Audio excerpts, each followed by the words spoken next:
All right, so we're going to do a deep dive today into the world of dating apps. hmm Specifically, you sent in a YouTube video and a note about hmm two friends who use the same dating app. But they have very different experiences. And it starts with the guy in the video like, fake folk, really working on his profile, making all the perfect photos. And he's like Yeah. highlighting all his hobbies and really trying to stand out. And then his friend, she just kind of keeps her profile simple. But the results are so different. And so we're going to try to answer the question that a lot of people have, which is, why do men often seem to get fewer matches than women on dating apps? A question that leads to a lot of Yeah. frustration, I think, for a lot of users. And the interesting thing about this video is that the creator actually built a dating app simulation with 1,000 digital dummies Yeah. to explore this question. So they started with this, like dating app utopia, where there are equal numbers of men and women. The algorithm is totally fair and gives everyone an equal chance. Everyone sees 100 profiles a day, and there's a consistent 25% rate. So what happens in this perfect world? Well, yeah, the results in that ideal scenario were pretty balanced, both men and women. Averaged about 25 likes and 6 matches each day. Wow, so it seems like pretty fair, at least Yeah. on the surface. But when you start to add layers of reality, Yeah. things change, right? Yeah, things definitely changed. So the first layer that they kind of tackled was the gender ratio. Yeah. We know that apps like Tinder and Bumble have a significant skew towards male users. So they adjusted the simulation to reflect a more realistic 2-to-1 male to female ratio. What kind of impact did that have? A huge impact. Just shifting that ratio Yeah. drastically changed the outcomes. Women in the simulation started receiving double the likes, while men saw their likes cut in half. Okay, so basic supply and demand here, right? More men on the app means each Okay. individual guy's profile is Yeah. competing with a lot more other profiles. But hold on, the video points out something interesting, which is that even though women were getting way more likes, their number of matches stayed about the same. So shouldn't more likes equal more matches? You would think so. Yeah. But they were still limited to viewing 100 profiles per day. Yeah. So it's sort of, you can think of it as like an overflow effect. All those extra likes Yeah. are coming from men. They just don't have time to see. No. And so it highlights the importance Yeah. of visibility on these apps. Even with more likes, they're hitting a ceiling because of limited views. So it almost makes that huge number of likes kind of meaningless in a way. The video creator also talked about how men, knowing that they're competing with more guys, tend to like profiles Yeah. more liberally. It's like they're casting a wider net, hoping to snag any match they can. Is that accurate? Yeah, that absolutely makes sense psychologically. Yeah. It's, a classic response to scarcity. Yeah. If you're receiving fewer likes, you're more likely to It'd be be like less selective in giving them out. And it connects to some interesting research. There was a 2014 New York Times article that found that men on Tinder were almost 3 times more likely to like a profile compared to women. Okay, It's so what you- to reflect that they incorporated those different percentages into the simulation, so they adjusted it to 46% for men and only 14% for women. What happened then? Well, that gap in likes widened even more. Women in the simulation averaged 92 likes, while men were down from that. A dismal average of 7, and the match rate also skewed heavily with women getting double the matches. Wow, that really highlights how these small differences in behavior can lead to really big differences in yes. outcomes. Oh, wait, there's another layer to this, right? The Yeah. video talks about how not all likes are created equal because of But- what they call the attractiveness factor. Exactly. Just like in real life. Yeah. Certain profiles are going to attract more attention, Yeah. regardless of gender. Hinge, which is another popular dating app, Mhm. found that the top 25% of women receive a whopping 50% of all likes from men. And for men, the top 10% So? receive 50% of likes from women. So a small percentage of users are getting the lion's share of the attention. It's kind of like that winner takes all phenomenon that we see in so many areas of life, from, wealth distribution to social media followers. Now, how did the simulation factor this in? Did they give the digital dummies makeovers? Not quite. Each dummy was assigned an attractiveness score that influenced how many likes they were likely to receive. Oh, very clever. So now the simulation has realistic gender ratios, different percentages. And this attractiveness hierarchy, what happens when you put it all together? Well, while the average numbers didn't change much, the median told a very different story. The median. Help me out here. Why is the median so important? Because the median represents the experience Yeah. of the typical user. And in this simulation, the median male user got only 1 like and 0 matches, which is a huge contrast from the top 10% of men, who actually, despite receiving fewer likes overall than the top 10% of women, secured more matches because of their higher like rate. Okay, this is blowing my mind a little. So the average guy is getting almost no matches, while a small percentage of men are cleaning up. And even those top guys are getting fewer likes overall. Because they're liking more profiles are more likely to match. So it's like being less picky actually works to their advantage. Precisely. It reveals a fascinating interplay between selectivity and the overall number of likes that you receive. But, it's important to remember that this simulation is still just a model.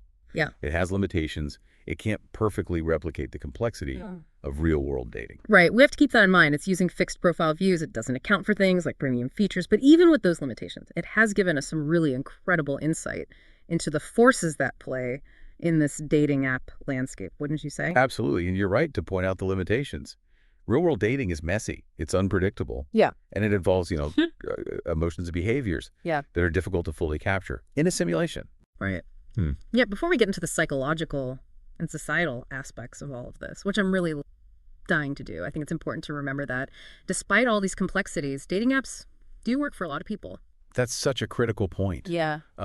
They've become the most common way for couples to meet. So while it's vital to understand the challenges, we can't forget the success stories. Okay, so we've talked about gender ratios, like percentages, the attractiveness factor, even this paradox. Yeah. Selectivity versus total number of likes.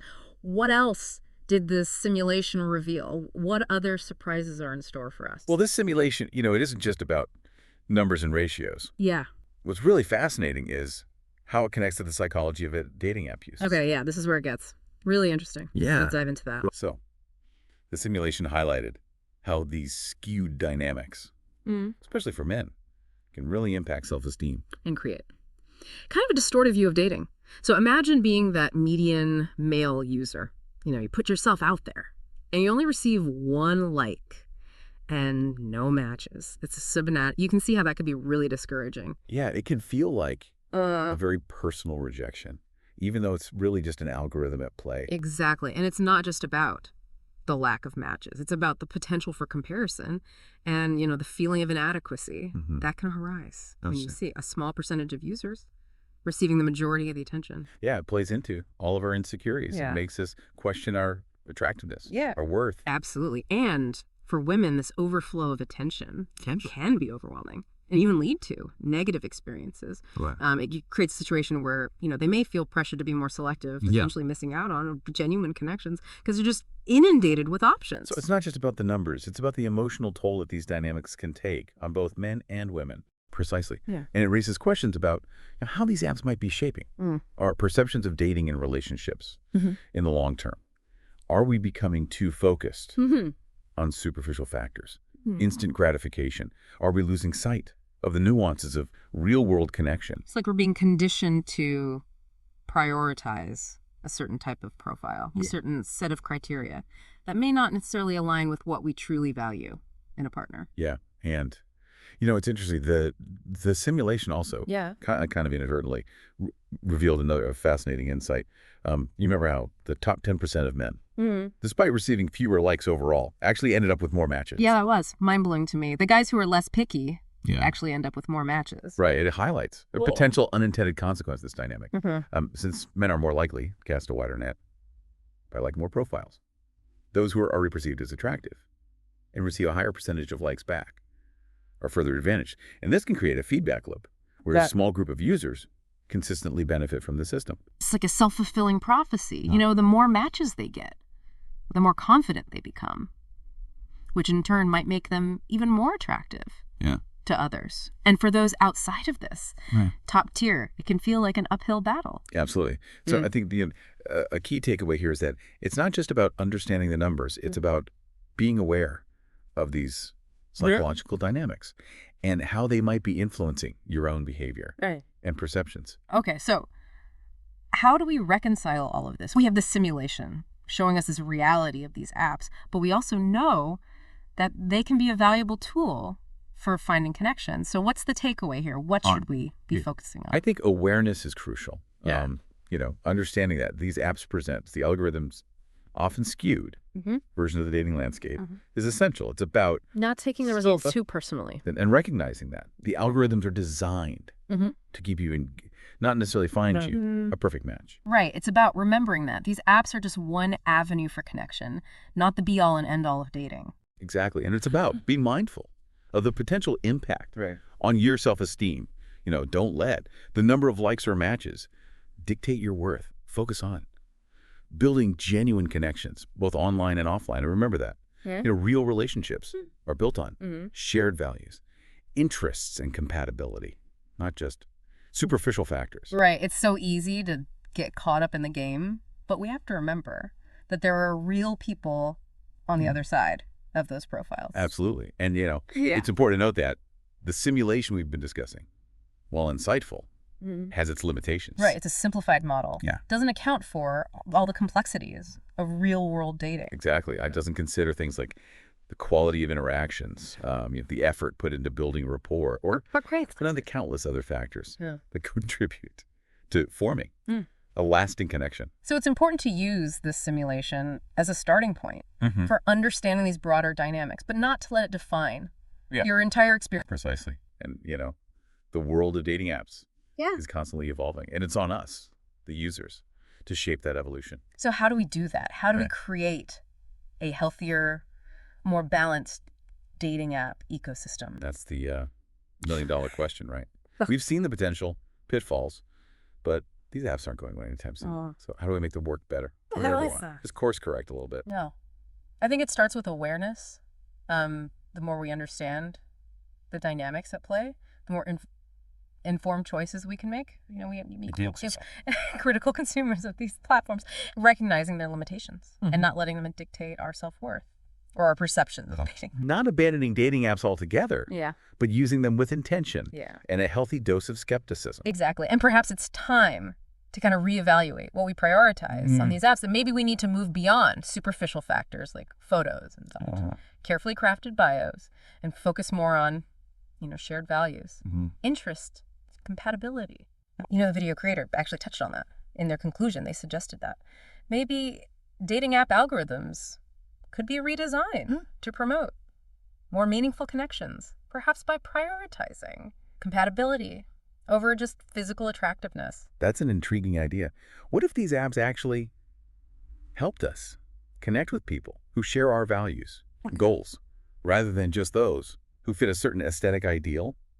It could lead to a much more fulfilling and authentic dating experience. Maybe it could help break down some of these skewed dynamics that we've been talking about. It's certainly worth exploring, and it's a reminder that, we the users, we have a voice in shaping the future of these platforms. We can demand more transparency from the companies behind these apps. We can push for features that promote healthy interactions. And ultimately, we can choose to use them in a way that aligns with our values. It all comes back to that idea of conscious dating, right? Being intentional about our choices and recognizing the impact that these apps can have on our perceptions and behaviors. Absolutely. Dating apps are a tool, and like any tool, they could be used for good or for ill. And it's really up to us to decide how we wield them. This has been a really eye-opening conversation. I feel like I've gained a whole new understanding of the forces at play that are shaping this dating app landscape. And remember, this deep dive has been about exploring those forces, not about dictating how you should use these apps or feel about your experiences. We're all on our own journeys, and what works for one person may not work for another. The key is to be informed, be mindful, and most importantly, be kind to yourself and others along the way. Well said. And, even with all their complexities and challenges, dating apps have helped countless people find love and connection. So whether you're a seasoned app user or just dipping your toes into the digital dating pool, don't be afraid to experiment, learn, and most importantly, have fun. Exactly. Because at the end of the day, it's about the connections that we make, whether online or offline, that really enriches our lives. Thanks for joining us on this deep dive into the world of dating apps. We hope you found it insightful and thought-provoking. And until next time.